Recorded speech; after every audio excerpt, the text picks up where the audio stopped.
Valendo.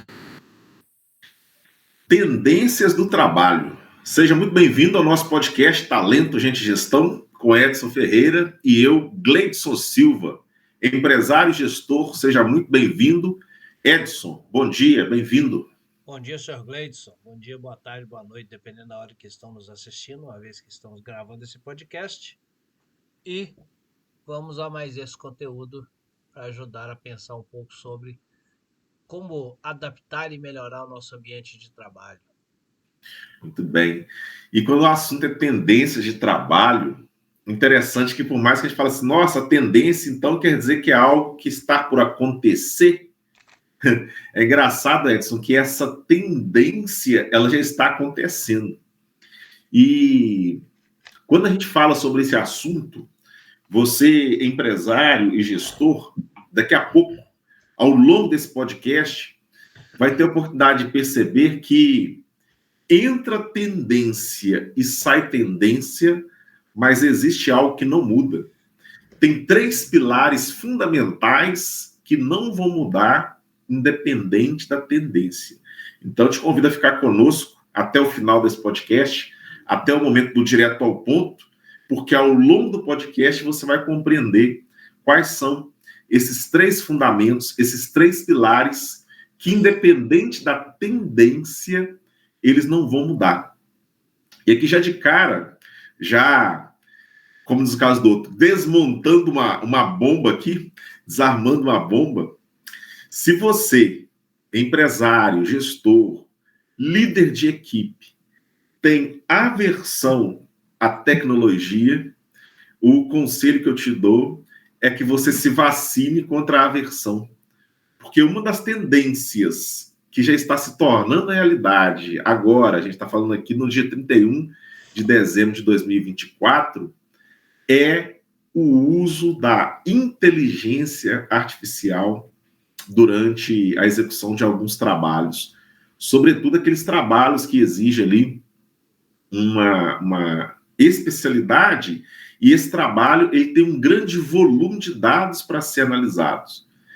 Pode ser que com a versão gratuita das inteligências artificiais ainda não tenha aquele refinamento, mas versões um pouco mais desenvolvidas e, inclusive, algumas versões pagas da inteligência artificial, elas já são capazes de fazer isso, né? Fazer análises com precisão de grandes volumes de dados. Então, se você tem aversão à tecnologia, a essas mudanças que estão acontecendo, eu já recomendo que, do ponto de vista de adaptação, você se vacine contra isso e já vá ali aprendendo um pouco a esse respeito.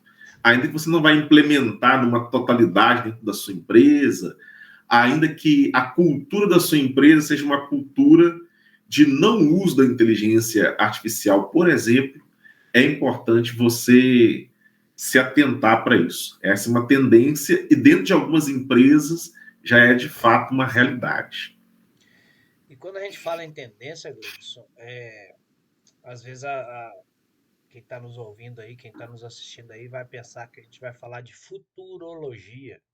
E não é a ideia desse podcast trazer previsões para o futuro.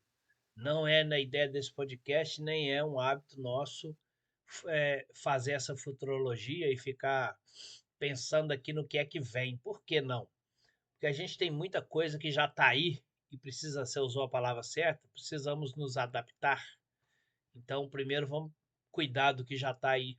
Quando o Gleidson fala de inteligência artificial, não é futuro. Inteligência artificial é o presente. O fato é que tem muitas empresas ainda que não conseguem tirar o mínimo da inteligência artificial, tirar o benefício mínimo que ela oferece. Alguns nem sabem direito ainda o que é isso, por incrível que pareça, a facilidade que essa ferramenta nos traz. Agora, há um ponto importante. O Gleidson falou aí de três coisas que não muda, independente da tendência que vier. Coloque na cabeça o seguinte, falando especificamente da inteligência artificial. Ela tem um poder de processamento muito grande, então ela tende a economizar muito tempo do usuário, mas ela é extremamente dependente do ser humano. Toda essa tecnologia que vem, que está aí, que tende a trazer tanta facilidade para a gente, ela não é a tecnologia que vai substituir o ser humano. Ah, mas isso aí vai substituir uma pessoa na minha empresa, duas pessoas na minha empresa, nesse formato em que nós estamos falando? Não. Muito pelo contrário. Ela vai fazer aquela pessoa na sua empresa produzir talvez o dobro, porque ela vai conseguir fazer mais rápido. Não vai escravizar ninguém, mas vai conseguir fazer mais rápido. Mas ela precisa de um filtro muito importante do ser humano. Porque a IA, quando você busca uma informação nela, quando você vai produzir alguma informação através dela, ela te dá muito conteúdo importante. Mas se você não souber filtrar e adequar aquilo, você vai fazer muita coisa errada com a ajuda da IA. E a IA vai potencializar seu erro. Se ela é para fazer mais rápido e você está no caminho errado, ela vai te levar a errar mais rápido ainda. E maior, talvez, o erro, né? Então, ela não descarta o ser humano. Ela necessita dessa visão crítica do ser humano sobre aquela produção que ela fez para você validar, adequar, ajustar. Por isso que uma arma muito grande e importante do ser humano no uso da IA é saber fazer perguntas para extrair boas respostas. E ainda assim, validar essas boas respostas para que elas realmente caminhem no sentido que você está querendo construir alguma coisa.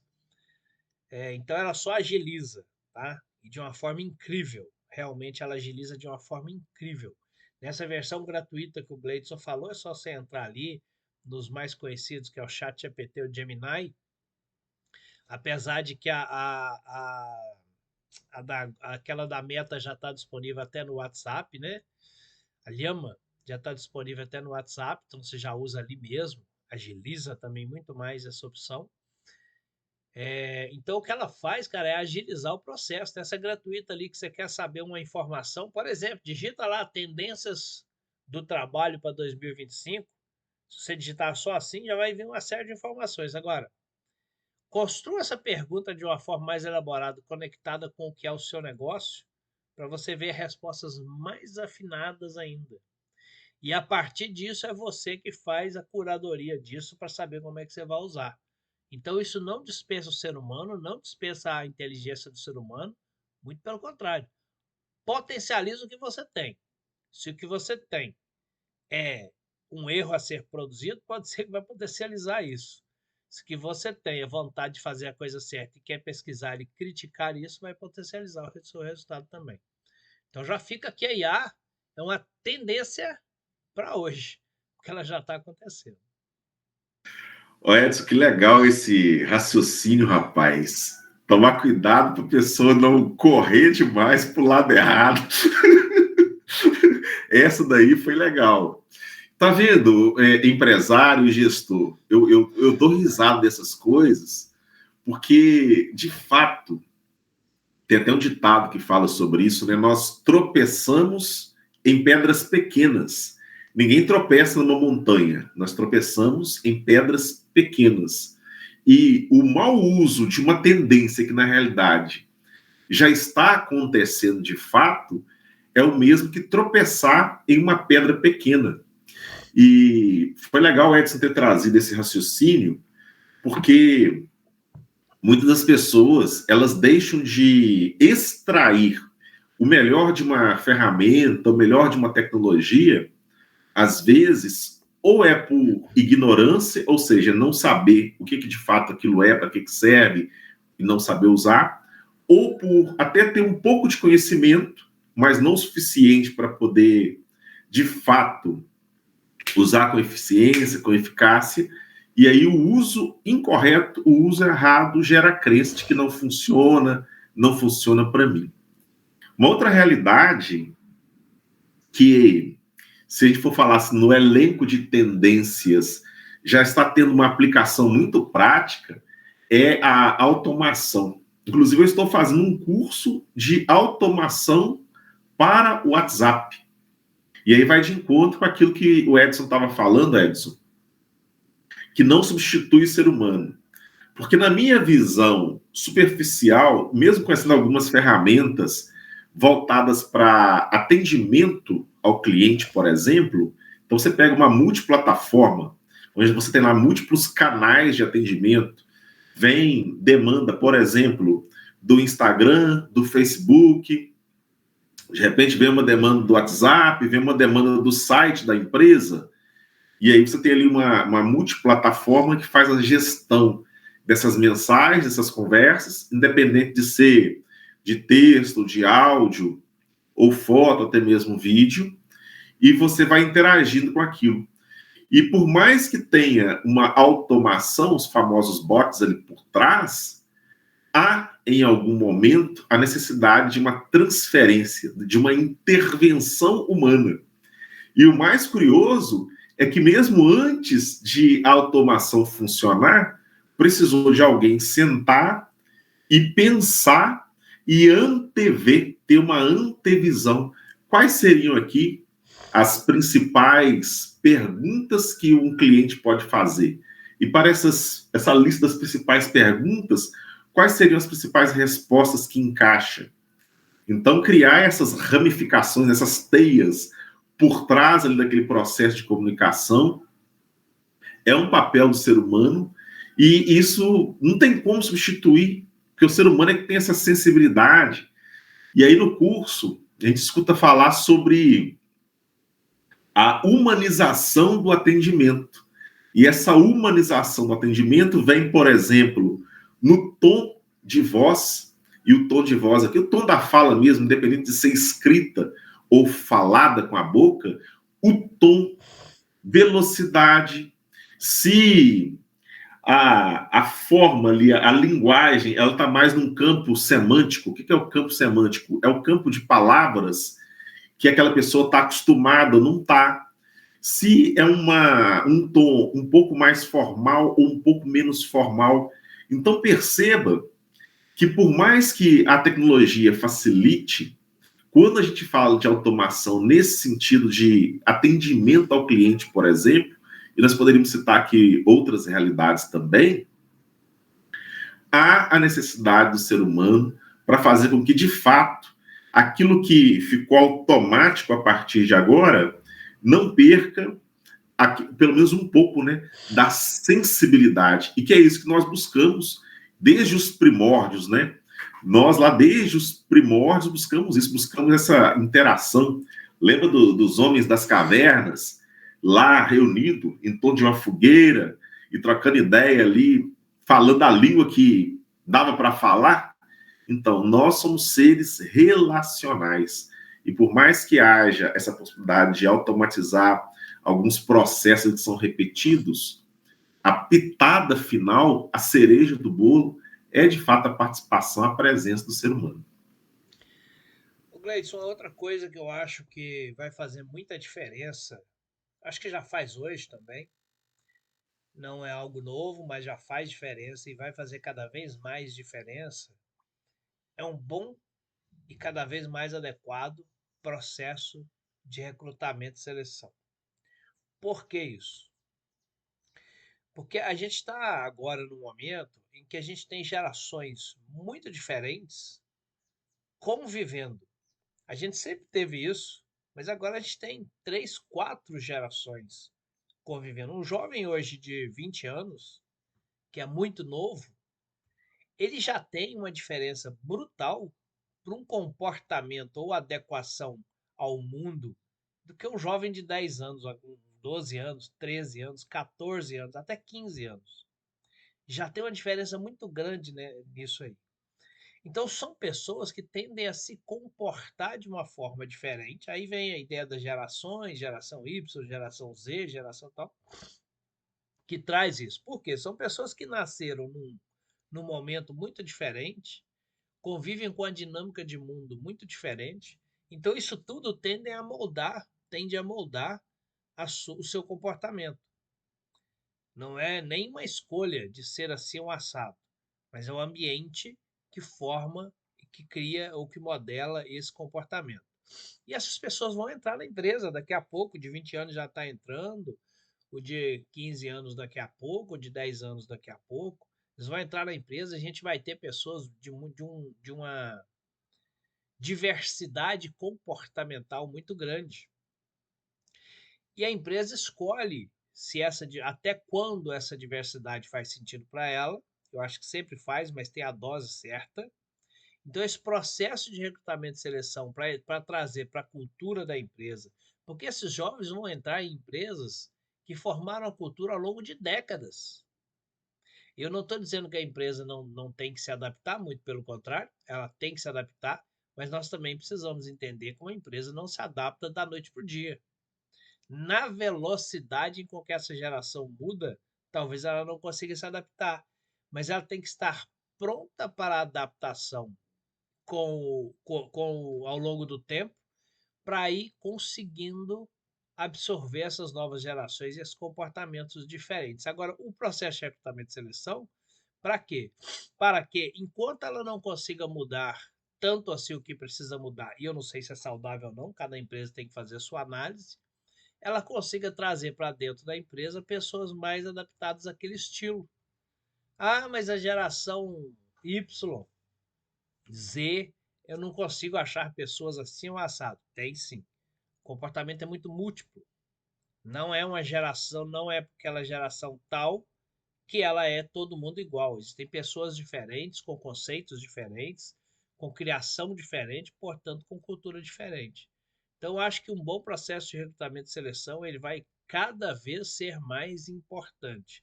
E é lógico que aí a gente entra dentro do processo de atração, que tem a ver também com recrutamento e seleção, mas conectar as diferentes culturas, os diferentes estilos dentro de uma mesma empresa. O recrutamento e seleção é um ponto cada vez mais fundamental para esse processo. E aí a gente tem aquele mais automatizado e aquele menos automatizado também, para que a gente consiga escolher o que faz mais sentido para essa empresa. Então, acho que isso é um ponto importante para se analisar como tendência, apesar de ser atual, como eu disse, a gente não está falando de futurologia, como é atual e vai aumentar bastante essa necessidade. Rapaz. E o empresário, gestor, se você não está anotando, anota. Anota. Precisa lembrar depois e para você selecionar qual desses pontos que de repente faz sentido você começar a mexer dentro da sua empresa, ainda que seja no sentido de incentivar as pessoas que estão com você a conhecer um pouco mais. E aí, Edson, quando você fala dessa tendência voltada para o recrutamento e seleção, você me faz lembrar de uma que eu não tinha nem pesquisado sobre ela, e ela é muito latente, ela é muito forte.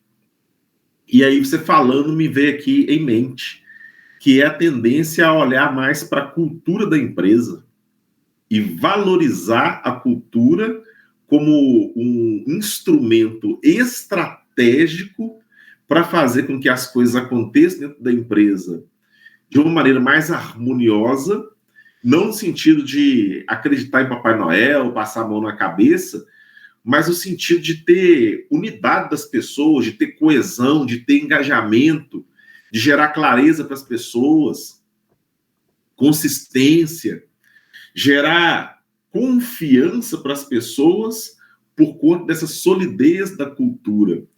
E aqui, quando eu falo solidez, não significa rigidez. Uma cultura sólida é aquela cultura que, de fato, a pessoa, quando ela entra para o ambiente de trabalho, ela, ao longo do tempo, ela vai incorporando. Daí, daqui a pouco, cada um veio de um lugar diferente, de um canto diferente, de uma realidade diferente, de uma cultura regional, de uma cultura familiar diferente, mas lá dentro do ambiente corporativo, fala a mesma língua. A linha mestra de raciocínio, a espinha dorsal na hora de tomar uma decisão é a mesma, embora as pessoas sejam diferentes, são contratadas com habilidades diferentes, desenvolvam competências diferentes, passem por programas de treinamento, passem por programas de desenvolvimento específico para elas, só que essa linha mestra de raciocínio e que leva também a um comportamento, ela é semelhante, e isso é uma beleza tão grande. Pra você ter ideia, Há empresas, e aqui eu posso citar entre elas a Zappos. Eu falo da Zappos porque eu tive a honra, eu recebi um manual da cultura das Zappos. É um livro, cara, dessa grossura, e aí só mostrando, eles não ficam nem explicando, não. Mostrando a realidade das Zappos do ponto de vista de cultura e como que a cultura gerou mudanças dentro da empresa. Olha que legal, olha lá, ó. Tony. Esse livro, esse livro é A Cultura das Apos em Livro. Satisfação garantida, que é o foco em cliente na maior essência dessa expressão. Olha que Satisfação legal, garantida. cara. Então já fica aqui a dica para você ver a adaptação de uma empresa para o sucesso do seu cliente. Que é Principalmente isso, para a das bicho? Apos, que foi vendida para a Amazon há um tempo aí, né? Exato. Olha só, bicho, eu fiquei até arrepiado com esse trem agora, porque a gente não falou nada disso. E aí, puxou um gancho aqui, você já trouxe uma evidência daí, E o livro já estava na mão. o livro já estava na mão. Olha como é que os negócios estão conectados. Eu acho mal barato isso, cara. Muito legal. Então, focar, dar atenção para a cultura é tipo a alma da empresa, né? Ela tá ali, você não vê, mas ela tá ali, ela funciona. Se você dá atenção para ela, é como se você preparasse um terreno, arasse a terra, colocasse nutrientes ali para poder a planta desenvolver-se, proteger de pragas. E da mesma maneira, quando você dá atenção para a cultura dentro da sua empresa, você protege de repente de uma cultura paralela, você protege e defende o núcleo empresarial ali, e aí eu falo de liderança, eu falo dos gerentes, eu falo da média liderança, daquela liderança que é mais tática, eu falo da equipe operacional também, defende de comportamentos que são nocivos à longevidade do negócio, à perenidade do negócio. Isso é top demais. Então, se você nunca parou para prestar atenção na cultura, como as coisas acontecem, como as decisões são tomadas, o porquê que vocês fazem o que fazem dentro da empresa, isso é uma tendência que, na realidade, para algumas empresas já é realidade, e essa evidência que o Edson trouxe ali, cara, eu recebi tipo um manual na época. Esse daí já foi um progresso. É um livro sobre a cultura, ou seja, eu estou meio perdido, não sei por onde começar nas tendências. Vou começar por cultura. Você tem como que um manual ali que vai mostrar a experiência de alguém que já fez o que você quer fazer. Olha que top, velho. Olha que luxo. Então, fica a dica. Cultura é uma tendência que, na realidade, já é real, já é um fato, e que é importante você dar atenção. Ô Gleidson, você sabe qual que é a melhor forma de prever o futuro, apesar de que a gente não está fazendo isso aqui? Você tem Qual ideia? é? Você acha que é procurar como é que fala? As pessoas que prevê o futuro, como é que chama? Tipo, mãe de Ná, Mãe bola de de Ná. cristal, É, mas tem um nome lá, né? cartomante. Cartomante. A É. melhor forma de prever o futuro, será que é então ir na cartomante e fazer uma pergunta para ela? Por exemplo, eu falei sobre a inteligência artificial e, e quanto ela precisa do ser humano, né? Se você for lá e perguntar para a inteligência artificial sobre o futuro, ela vai criar umas histórias lá. E aí, meu amigo, se não for você com a capacidade de visão, não vai adiantar. Aliás, melhor do que a inteligência artificial, não que ela seja ruim, melhor do que a inteligência artificial é a inteligência emocional, né? Que aí a gente volta a falar do ser humano. E falando da inteligência emocional, vou trazer uma outra palavra aqui que eu acho que é. E aí tem a ver com a melhor forma de prever o futuro, por isso eu comecei falando isso. Na verdade, a melhor forma de prever o futuro, e ela não é 100%, é olhar para trás, entender a história para você projetar o futuro a partir daqui. Se você começar a estudar história, filosofia, por exemplo, você começa a entender alguns comportamentos do mundo hoje, porque ele não mudou muito. Há 500, 1000 anos, 2000 anos, existiam coisas, vou dizer coisas para não politizar e não entrar em nenhuma polêmica aqui, existiam coisas que se repetem até hoje, com intuito diferente ou não, mas é o comportamento se repetindo. Então, a melhor forma de prever o futuro é olhar para o passado. Entender o que vem acontecendo até hoje, porque eu sei mais ou menos o que vai acontecer depois. Olhando para o comportamento de alguém até hoje, eu entendo como amanhã essa pessoa vai se comportar. Eu sei do que ela vai gostar ou não gostar amanhã, porque eu já olhei para o histórico dela. Ah, mas isso pode mudar? Pode. Na maioria das vezes, na grande maioria das vezes, a gente vai acertar. Então é olhar para o passado para tentar entender o futuro. Olhando para o passado, a gente percebe que se deu melhor, conseguiu mais resultado, mais sucesso, aquele ser humano que consegue ou conseguiu se adaptar às mudanças. Então, fica aqui, ó, adaptabilidade. Aquele que consegue, por isso eu citei inteligência emocional, que ela faz parte do processo. A adaptabilidade é a chave. Então, olhando para o passado e para a história, nós percebemos que aquele que conseguiu se adaptar às mudanças conseguiu sobreviver e alcançar resultados maiores. Por que eu estou falando isso? Imagina aqui na época do rádio, Gleison. O rádio dominava a comunicação em massa e todo mundo ouvia rádio, ou boa parte, era o sucesso que tinha. E aí veio a TV. E a TV ela não matou o rádio, mas a TV ela conseguiu suplantar a popularidade do rádio. O que aconteceu com os profissionais de rádio? Alguns conseguiram ter sucesso num novo meio de comunicação chamado televisão e outros não. Outros nem foram, outros foram e não conseguiu adaptar a diferença entre você trabalhar só com a voz, com áudio, ou você trabalhar com a imagem, é muito diferente. Eu não sou um especialista nisso, mas é muito diferente. Então, alguns foram para lá, conseguiram relativo sucesso, outros nem foram, outros foram e não conseguiram se adaptar. E aí ficou no rádio, o rádio ainda existe, mas aí começou a ficar num nicho menor, ou pelo menos uma amplitude menor. A TV hoje enfrenta essa dificuldade em relação à internet. A internet está dominando e vai cada dia dominar mais, porque a internet é uma terra de jovem, é uma terra dos jovens. Então, as pessoas que assistem televisão hoje, elas cada dia é, estão diminuindo essa quantidade de pessoas, porque o tempo passa, a natureza cuida disso, ou as pessoas também começam a se adaptar ao outro meio, que é a internet. O fato é que quanto mais o tempo passa, mais a internet vai dominando, mais a quantidade de pessoas que assistem e a TV vai diminuindo. Apesar de que a TV aberta tem um alcance muito grande hoje, mas está muito longe do que já foi.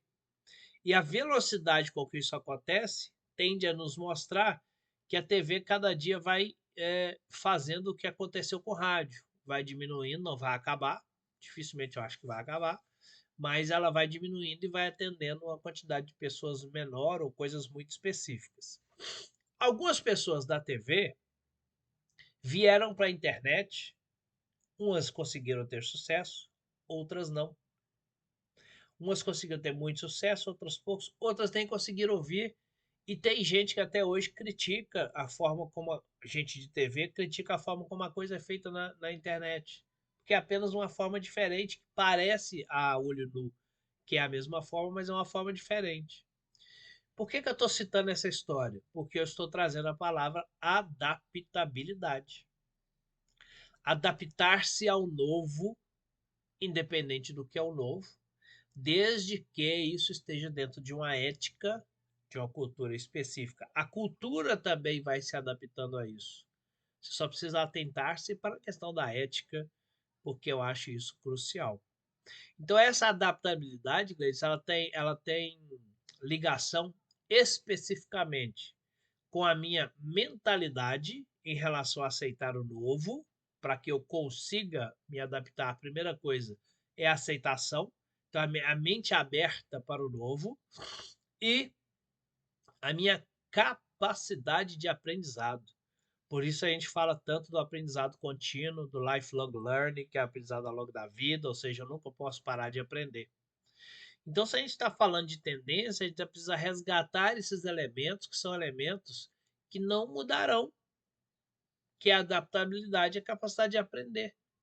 Se eu tenho isso, eu consigo me ajustar ao que vem aparecendo, ao que vem surgindo, para que eu consiga dominar, para que eu consiga navegar nesse mar diferente. Como dizia Bruce Lee, e depois repetido por Anderson Silva, né? Like a water, como a água. Ou seja, todo obstáculo que vem, a água consegue contornar sem fazer força, com muita adaptabilidade ao meio e vai saindo lá na frente. Então, esse é, para mim, a chave para lidar com qualquer tendência que venha por aí. Like a water, como a água, like a water. Se é que eu estou falando em inglês razoável, mas eu vou falar em português. Como água, adapte-se.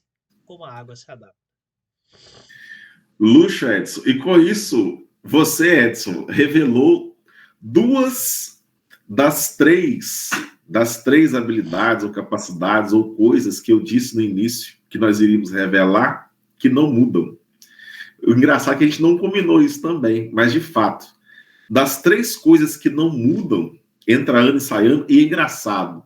Quando eu fui fazer pesquisa sobre as tendências, eu tentei achar uma pesquisa que não citasse isso, mas não teve uma que eu tenha feito que não tenha mencionado a capacidade de adaptação, essa adaptabilidade.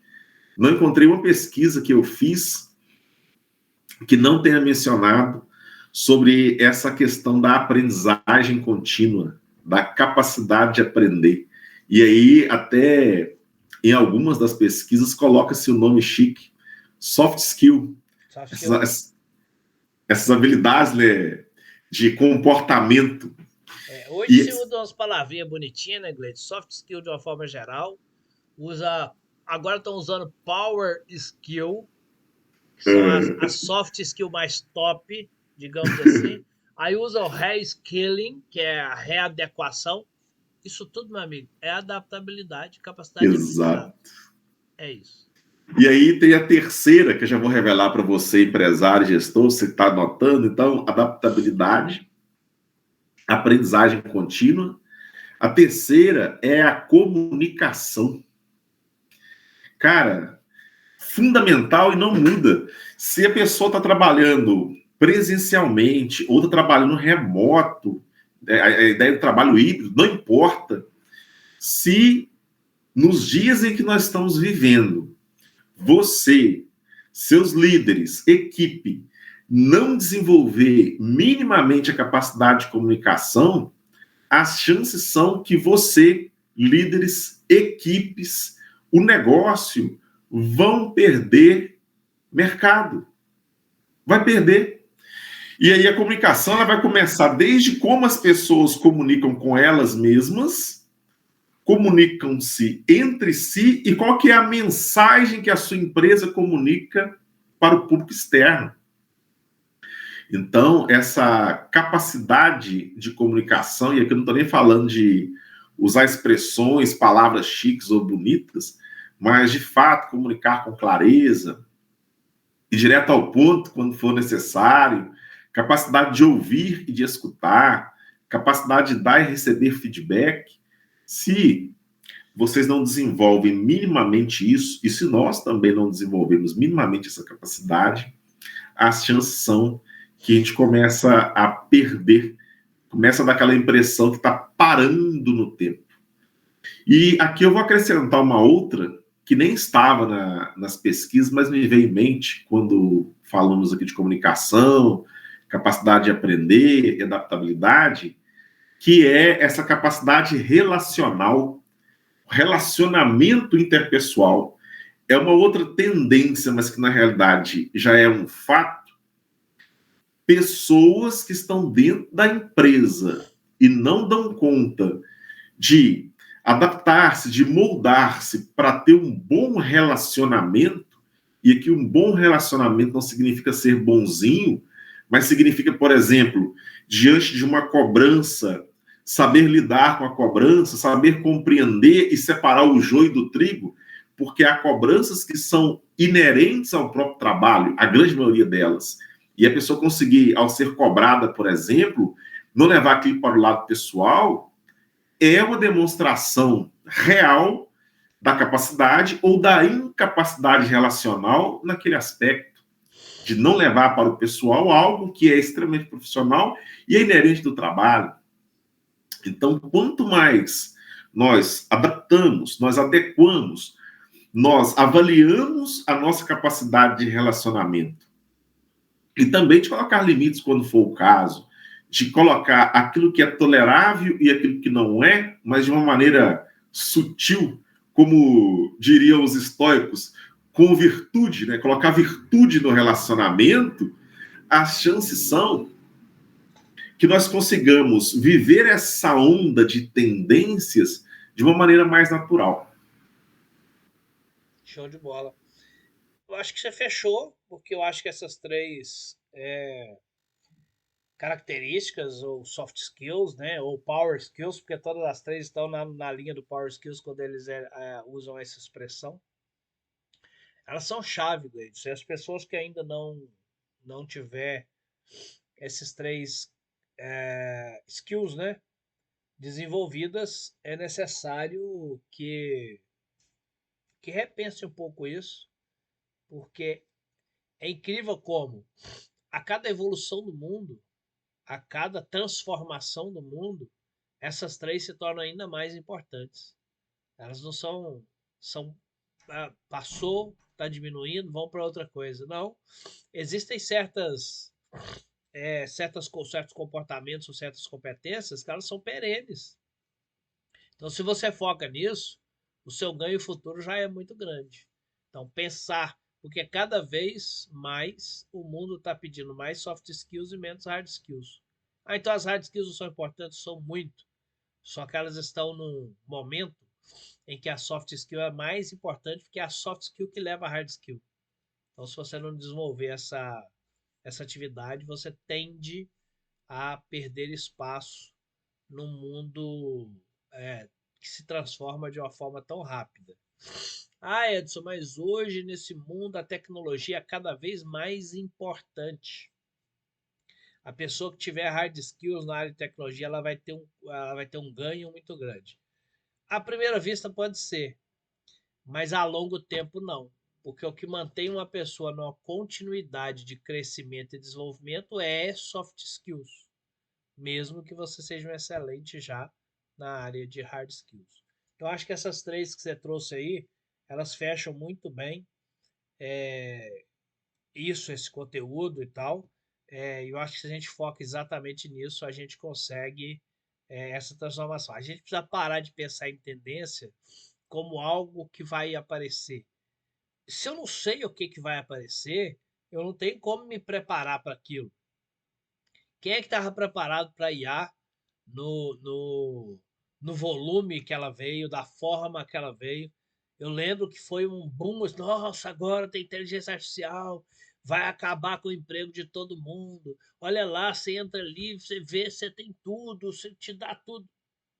Calma, porque te dá um monte de coisa, mas que você, ser humano, precisa saber se adaptar a isso, precisa fazer a curadoria disso para que você consiga chegar. Hoje, qualquer pessoa que saiba usar minimamente o computador, uma pessoa de 7 anos, se ela quiser, ela faz um projeto, cara, ela faz um planejamento estratégico para a sua empresa em 2025, sem sequer ter pisado na sua empresa. Ela faz. O chat GPT ele desenvolve tudo para você, se você quiser. Formatado, bonitinho, dentro da ABNT, se for um trabalho para faculdade, faz tudo. Mas para colocar em prática, é só o ser humano. É só o ser humano. E quem garante que aquele planejamento está certo também? Porque o que ele faz ali é pegar informações da internet e compilar informações. Mas a sua empresa tem um caminho diferente da outra empresa. Então, saber adequar a isso tem a ver com adaptabilidade, tem a ver com a aprendizagem contínua e comunicar isso para o time. Como é que a gente faz? Então, acho que esses três aí, Gleison, foi muito bem selecionado. Coincidentemente, nós estávamos na mesma linha. E eu digo coincidentemente, como assim coincidente? Vocês estão fazendo um podcast? É que a gente procura não trocar informações antes, justamente para trazer uma riqueza aqui. E se for uma riqueza de pensamento diferente, que ele apareça, não tem problema não.